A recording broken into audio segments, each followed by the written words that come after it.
Не знаеме дали позитивниот извештај за напредокот на Европската комисија за Македонија ќе биде доволен, но знаеме дека тој дефинитивно беше неопходен услов за земјава да добие датум за преговори. Во оваа емисија на Агенда 35 ги анализираме европските забелешки во дадените реформски полиња, судство и јавна администрација, а имаме интервју со главниот технички преговарач Бојан Маричек. Останете со нас.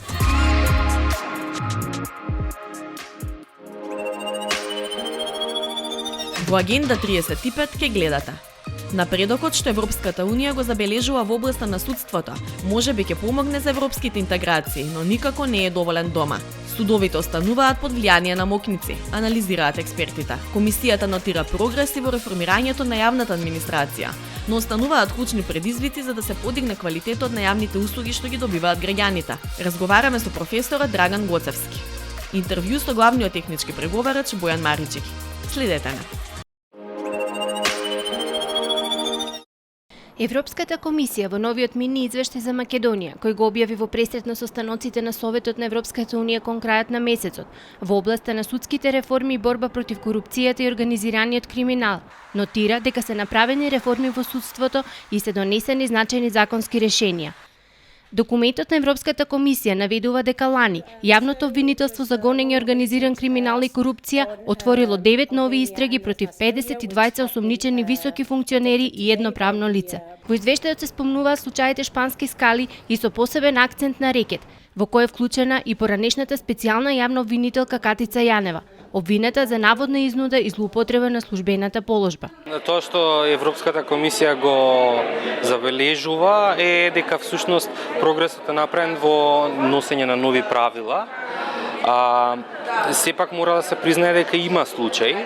Меѓутоа токму случаите, особено би рекол случајот рекет, треба да ни покаже дека многу е важно во наредниот период да се работи на квалитетот на обвиненијата и квалитетот на испорачаната правда. Зошто е тоа важно?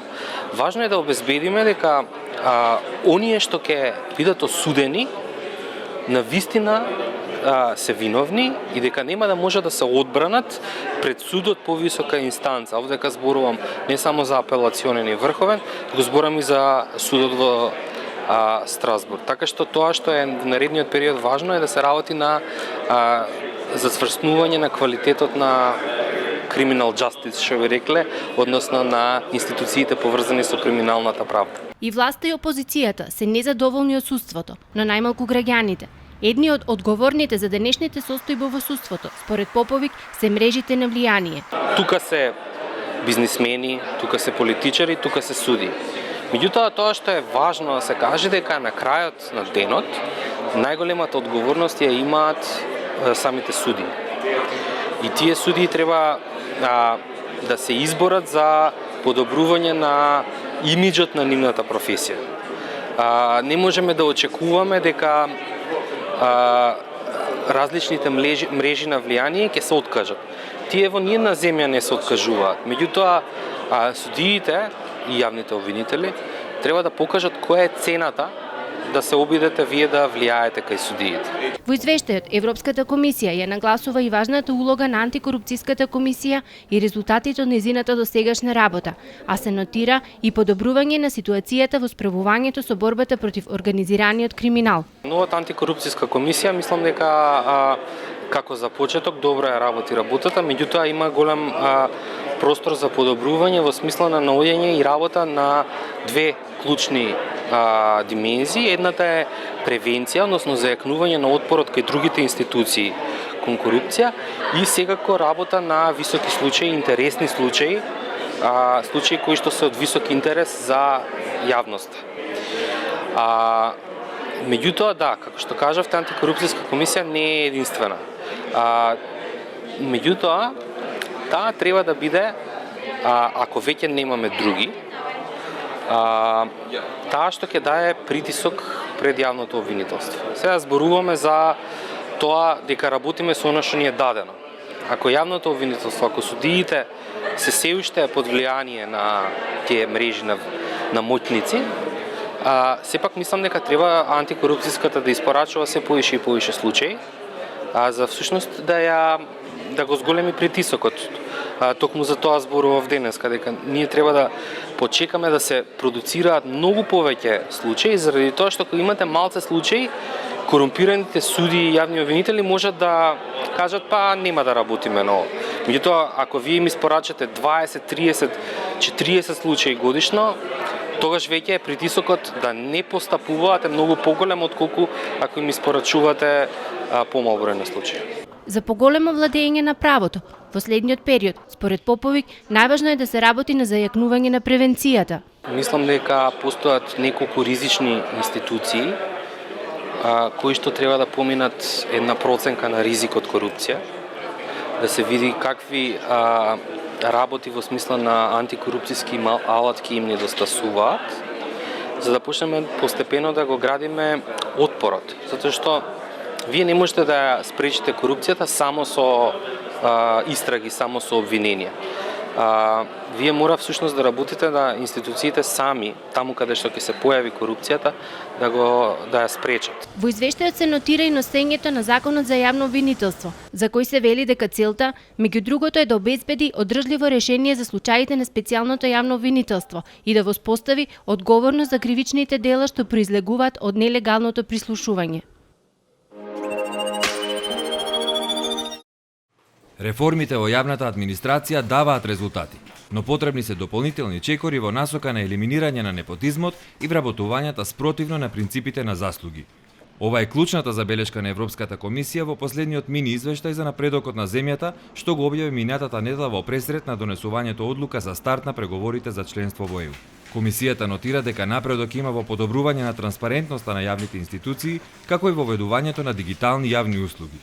Експертите коментираат дека истакнувањето на напредокот во неколку сектори, меѓу кои и во делот на јавната администрација, е потек на Европската комисија за да ги отфрли сите сомнежи околу почнувањето на преговорите. Европската комисија сака со овој кус извештај да намали можност некои од земјите членки, бидејќи проширувањето не е одлука на Европската комисија, тие даваат препораки. Сега се финални децидни дека нема веќе условувања, условите се исполнети, државата дала соодветен напредок, продолжува да се бори со криминал, транспарентни институции, отчет и така натаму.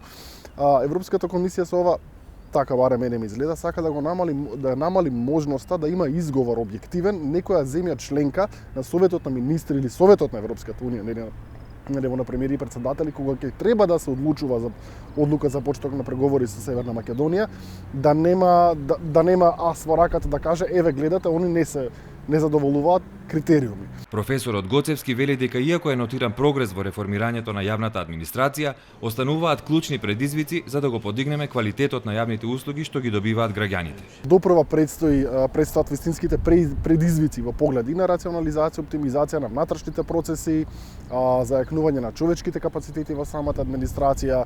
Она што е почнато не е довршено, тоа е проверка на објективната потреба од бројот на вработени како такви, нели внатрешните функционални анализи кои што требаше до сега да се сработени. Чисто неофицијално некоја бројка циркулира дека околу 130 институции само од јавен сектор кој брои 1314 согласно последната позната бројка. Последниот извештај од вработени јавен сектор кој што го објави ние во минатата година. 130 институции, со тоа што и тука е дискутабилно со каков квалитет се тие функционални анализи. Така да допрва предстои предизвикот да се пребројат колку има објективна потреба од толка број вработени, каков тип на вработени ни се неопходни. Тоа допрва ќе следи. Дигитализацијата е нешто што почна 2005, сега гледаме дека има прогреси во тој дел, има онлайн портали, датабази во отворен формат се поставува, да речеме дека стануваат некои податоци подостапни за широката јавност, но и тоа не е процес што може да кажеме дека е конечен. Тој нема никогаш да заврши. Може евентуално да кажеме дека е задоволително кога поголем дел од институциите своите услуги ќе ги даваат по некаков електронски пат. За пребројување, но и за кратење на јавната администрација и до 20% веќе почна да се зборува и во предизборниот период, што е невообичаено, бидејќи токму за оваа непопуларна мерка политичарите се воздржуваат јавно да коментираат. Експертите се согласуваат дека треба да се крати, но не секаде. На ниво на цел јавен сектор има сектори кои што се дефицитарни со кадар. Не можеме да кажеме дека во здравството има потреба од кратење.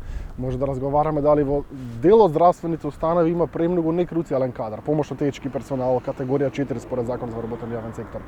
Лица кои што не се непосредни извршувачи на некаква здравствена дејност, но медицински сестри, секундарна, терцијарна заштита, не можеме да зборуваме дека тука има потреба од кратење.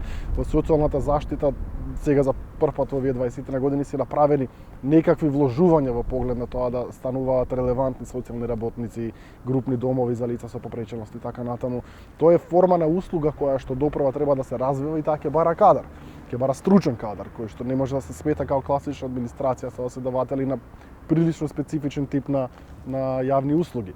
Она каде што верувам дека може да се осврне, тоа е класичната државна администрација, лица со статус на административни службеници, чија што бројка од самостојноста на Македонија, иако немаме фиксни податоци точни, до некаде 2010-2011 и се движеше под 12.000, наеднаш потоа расте, достигнува некоја бројка од 16.000 2016-17, од тогаш пак паѓа на 15.900, да речеме дека тука може да има условно речено, нека биде поблага формулацијата, рационализација. Според последните податоци од регистарот на вработени во јавниот сектор за 2018 година, вкупната бројка достигна до 132.068 луѓе, вработени во 1314 јавни институции. Податоците за лани допрва треба да се објават до крајот на месецот.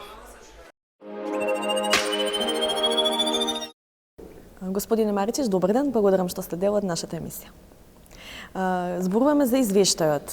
Ако се погледне текстот, јасно е дека и повеќе од позитивен и дека се забележува напредок во дадените клучни реформски полиња. Сега клучното прашање што се наметнува е ќе биде ли тоа доволно за големата одлука што ја чекаме? Прво, овој извештај е нестандарден и нетипичен по тоа што доаѓа порано од вообичаениот термин и се фокусира само на оние точки кои што Европскиот совет во јуни 2018 ги одреди како приоритетни за добивање на одлуката за почеток на преговори. Затоа мислам дека е појасен и понедвосмислен во однос на вообичаените извештаи. Тој утврдува напредок, добар напредок во сите полиња, во сите области и укажува на тоа дека Република Северна Македонија покрај законодавната активност, значи покрај донесењето на закони, има и силна институционална активност, односно институциите си ја завршиле работата за имплементација на законите во сите области, и во борба против корупција, криминал и владење на право, и во реформи на јавна администрација, и во правосудство, и во реформи на тајните служби. Така што овој извештај е еден од предусловите за донесување на одлуката. Една беше развивање на методологија, методологијата имаме, нова методологија за преговори. Вториот беше позитивен извештај за напредокот на државите во овој меѓупериод за Северна Македонија и за Албанија. Меѓутоа сега исто двата предуслови исполнети, нама се уште немаме сигурност дека можеме да очекуваме. Овој извештај беше неопходен услов. Дали ќе биде доволен, ќе видиме. Она што е важно е што сите услови и предуслови врзани со активности на нашите, на страна на државите кандидатки на Северна Македонија и Албанија се завршени. Исто така е важно што методологијата е завршена, че Европската комисија и државите кандидатки си ја завршија својата работа. Сега останува државите членки да обстојат на својот збор, да го одржат кредибилитетот на Европската унија и да покажат сериозност во однос на Западниот Балкан. Бидејќи практично мартовскиот Европски совет ќе треба да даде одговор на прашањето дали Западниот Балкан е важен за Европската унија, дали Европската унија треба да биде важна за Западниот Балкан и дали се вреднуваат заслугите кога државите прават храбри, крупни и сериозни реформи. Знаете, кога ги гледате изјавите, прилично се согласни европските лидери дека сите овие нешта што ги набројавте се така како што се и дека се вреднуваат и слично, меѓутоа кога ќе дојде моментот на одлука се гледа дека некои други теми провладуваат. Буџетот се уште не е изгласен. За жал сега се во очи на целата епидемија со корона ќе се случува и советот, седницата на советот. Колку ве плашат овие нешта кои што реално не зависат од нашата држава, ниту пак и од политичката воља на нивните членки, колку може ова да ги измести нештата реално? Видете, тоа владата го комуницира веќе подолго време на тој начин. Нашата патека е зацртана и со одлуките и со реформите. Ние немаме дилеми на кој пат треба да одиме, дека одиме кон Европската унија и кон членството во НАТО. Затоа и си ги вршиме задачите дури и во предизборен период. Сега е прашање на Европската унија да покаже сериозност. Секако дека е возможно да бидат изместени работите со некои од овие актуелни кризи, но мислам дека од друга страна Европската унија е комплексна и комплицирана структура и секогаш има тешки теми на маса. Тоа ќе биде било и предходно беше Брекзит, сега е буџетот и коронавирусот, утре ќе биде нешто друго. Ние не можеме заради тешките теми во ЕУ постојано да ги одлагаме одлуките. Мислам дека е созреан моментот за носење на одлука за почеток на преговори со Северна Македонија, доколку има расположение со Албанија, ќе биде добро тоа да биде и со Албанија, и веќе треба да се одврзе овој јазол доколку сакаме да градиме сериозни односи. Инаку и самитот во Загреб ќе биде неуспешен доколку не биде успешен Европскиот совет во март, и понатаму германското председателство, словенечкото председателство ќе имаат потешка задача и потешка, пообременета улога во менаџирањето на односите меѓу Европската унија и Западна Европа. Споменавте дека овие реформи се прават за нашите граѓани, за општеството и дека се важни за нас без разлика на конкретниот датум околу одлуката. Што се случува со скрининг процесот дома? Некако сите се насочивме кон датум, кон математики, кога ќе биде клучниот месец, и забораваме дека ние практички дома веќе имаме почнат процес кој што треба да се одвива. Ние имаме почнат и завршен процес во 33 поглавја, беше изведен техничкиот скрининг, односно објаснувачкиот скрининг во Брисел. Ги имаме отприлика некој нацрт верзии на оние анализи, ГАП анализи на разлики меѓу онаа состојба што е сега и онаа што треба да биде по завршувањето на процесот на пристапување. Тие анализи се добри како основа за креирање на нашата преговарачка рамка кон ЕУ, меѓутоа сето тоа ќе биде ставено во погон откако ќе биде донесена одлуката. Затоа тоа е уште една причина плюс зашто одлуката треба да се донесе час поскоро, затоа што инаку секое ново одлагање е намалување на мотивацијата и на администрацијата, и на институциите, и на политичкото водство, и затоа секое одлагање практично не доведува во една ситуација на демобилизација на администрацијата, која што повторно после тоа ќе треба да ја собираме и да ја мобилизираме, а скринингот беше идеална прилика и одлична можност и токму таков ефект имаше да ги мобилизира сите институции во сите области, за да си ја завршат работата и да се подготват на преговорите. Затоа е многу важно во март или во најскор можен рок да се донесе одлуката, ако не е март, тогаш до мај секако. Ние не можеме да влијаеме на тоа, меѓутоа можеме да влијаеме на ситуацијата дома. Затоа веднаш по завршувањето на изборите ќе бидат ставени во погон сите тие структури кои што сега во моментот да сакаат она што можат само да го прават техничка подготовка и средби на подкомитетите на стабилизација и на процесот за стабилизација и асоциација, каде што исто така се дискутираат реформите. Меѓутоа тоа се веќе процеси кои што во наредниот период ќе паузираат заради предизборијата и кампањата. Ги споменавте изборите, амбасадорот Жбугар беше јасен дека одлуката не смее да чека поради изборите, иако имаше гласови кои што велеа дека донесување на одлука во овој момент ќе значи директна интервенција од Европската унија во изборите. Како вие толкувате одлуката од аспект на тоа што може да го предизвика дома? Гледаме поларизацијата помеѓу политичките чинители не стивнува дури ни на оваа тема. Упорно имаме препукување и партиски пресметки. Мислите ли дека таква одлука конечно ќе успее да изгради некој единство и ќе се чувствува некаква победа или повторно ќе биде предмет на политички препукувања? Јас можам со жалење да констатирам дека опозицијата не ги искористи доволно приликите кои што ги имаше за обединување околу ЕУ и НАТО агендата до сега. Точно е дека гласаа за определени закони во собранието со двотретинско мнозинство, важни за европската агенда. Но не и за законот за јавно обвинителство. Меѓутоа не и за закон за јавно обвинителство и не и за други важни прашања кои што навистина ќе беше добро да ги имаме завршено до сега. Мислам дека имаат сега нова шанса, која што треба да искористат, кога одлуката ќе биде донесена, тие да ја поздрават и да се придружат на заедничките напори, бидејќи тоа е консензус кој што обстојува веќе повеќе децении кај нас. Барем номинално, барем декларативно, сите партии При со декларација во собрание. Па да, затоа велам барем декларативно, сите партии во собранието и сите партии во Северна Македонија се за членство во ЕУ и НАТО. Ако е така, тогаш сите треба да ги израдува одлуката за почеток на преговорите, кога и да дојде. Така што секоја друга реакција, освен заедничка радост на сите граѓани и на сите партии, би била нелогична и несоодветна. За жал жалам што, например, опозицијата одлучи да не се согласи во целост со извештајот на Европската комисија, освен со делот на препораката, што исто така нема никаква логика, бидејќи препораката произлегува од наводите претходно во извештајот. Како и да е, јас верувам дека таа одлука може позитивно да влијае врз целата држава, врз оптимизмот на граѓаните за јасната европска перспектива и врз оптимизмот на институциите за натамошни реформи. Така што, без разлика кој од која партија доаѓа, секој кој што и сака добро на нашата земја може само да се израдува на таа одлука. Благодарам многу за интервјуто, ќе ја почекаме одлуката, па ќе се видиме повторно. Благодарам за поканата.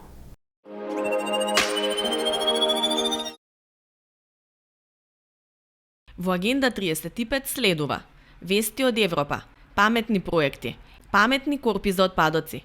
Пред целосно да се наполнат, преку сензори ги алармираат службите дека треба да бидат испразнети. Останете со нас.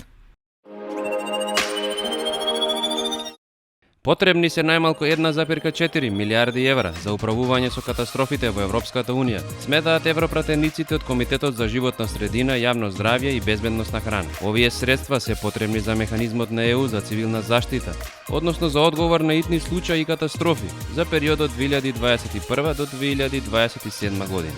Комитетот бара подобро објаснување од Европската комисија како средствата се распределуваат помеѓу ставките, превентивни мерки, обезбедување подготвеност и одговор при катастрофи и смета дека значително повеќе средства треба да бидат доделени на мерките за подготвеност. Инаку механизмот служи за помош во случај на земјотреси, пожари, поплави, индустријски инциденти, здравствени кризи и други катастрофи. Кај актуелната состојба со коронавирусот, механизмот е искористен за координирање и кофинансирање на испорака на здравствени материјали во Кина и заштитни средства во Италија, но и за враќање на граѓани на ЕУ од подрачјето на Вухан во Кина и од бродот за крстарење Diamond Princess во Јапонија. Според резултатите од проверката на соодветноста на директивата за квалитет на воздух, актуелната политика на ЕУ за чист воздух значително придонела за подобрување на квалитетот на воздух, но потребно е да се направи повеќе за да се намалат негативните ефекти од нечистиот воздух на здравјето на луѓето и околината. Ова е само еден од заклучоците за подобрување на квалитетот на воздух со кој се дава политичка насока за понатамошна работа во справувањето со загадувањето на воздухот, а кој Советот на Европската Унија ги усвои минатата недела. Советот ја истакнува потребата за усогласување на политиките за чист воздух и другите релевантни подрачја на политика, а смета и дека воспоставените стандарди за квалитет на воздух, особено граничните вредности, се ефективни и се и понатаму клучни за заштита на здравјето на граѓаните. И поздравува и намерите на Европската комисија да преземе дополнителни мерки кон мобилност со нулто ниво на емисија и да предложи построги стандарди за емисија за бензинските и дизел возила, земајќи ги во предвид и загадувачите кои се уште не се регулирани. Иако бројот на лица кои се изложени на загаден воздух е значително намален споредено со 2008 година, загадениот воздух останува најзначајна причина од околината за здравствените проблеми на граѓаните на ЕУ. Се проценува дека предизвикува повеќе од 400.000 предвремени смртни случаи секоја година.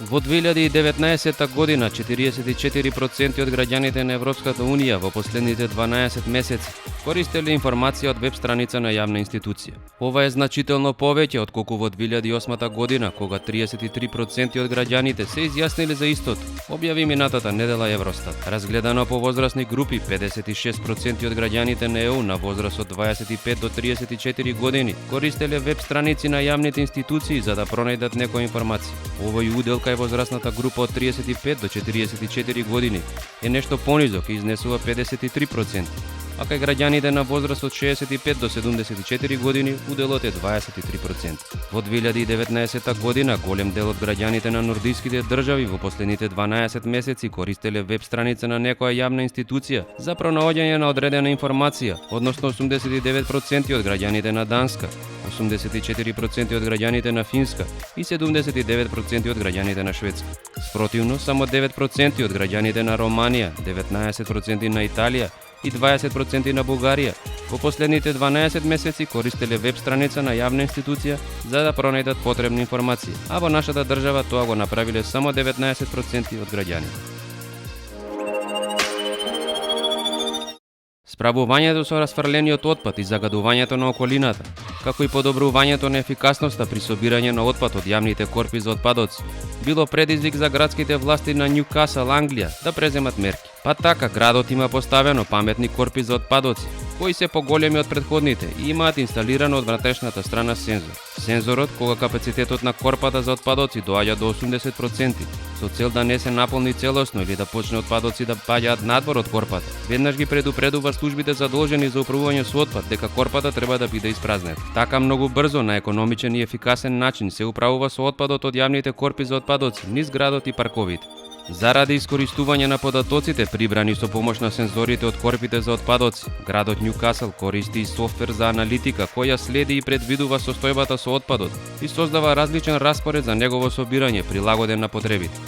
На тој начин се избегнуваат непотребни движења на камионите за собирање на отпад и се создава најефикасна рута помеѓу локациите со корпи за отпадоци. Друга придобивка која ја овозможуваат паметните корпи за отпадоци и софтверот за аналитика е тоа дека со текот на времето се прибираат информации на кое место, па дури и која точно корпа за отпадоци е најупотребувана, па може лесно да се алоцираат повеќе ресурси таму кај што се потребни. Според првичните проценки, воведувањето на новиот начин на управување со отпад од јавните корпи за отпадоци на градот Нјукасл му донел намалување на ресурсите кои претходно се користеле за тие потреби за 50% и намалување за 51% на жалбите на граѓаните во врска со отпад. Како опција, доколку е потребно, паметните корпи за отпадоци имаат и простор за поставување реклами, чие изнајмување може да носи дополнителни приходи во градската каса на Нјукасл.